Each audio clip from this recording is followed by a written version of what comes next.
Hello everyone. If you've seen any of my past videos, you've probably come across a piece of software that I use quite often, and that is Portfolio123. I use this to do virtually all of my backtesting work. I also use it for screeners and also to build some programs, so it's an absolutely integral part of my investment process. It allows me to do things much faster than I could otherwise do them, and there's some things that allows me to do that I could not do at all without it. So I highly recommend, if you are serious about picking individual stocks, that you subscribe to Portfolio123.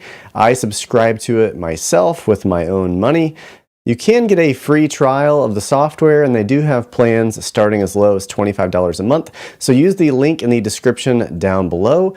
Sign up for Portfolio123 and you'll be significantly better off, I think, for it, both in time and investment performance.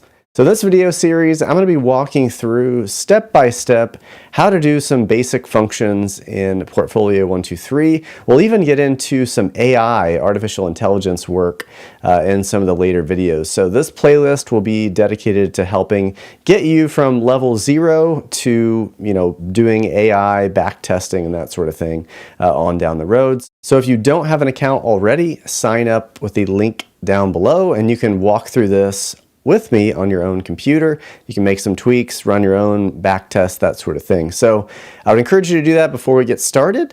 If you've already done that or you don't want to do that, you just want to kind of see what it's all about, then stay tuned for the next video. We're going to go through how to use some of Portfolio123's pre-built screener to find stock ideas.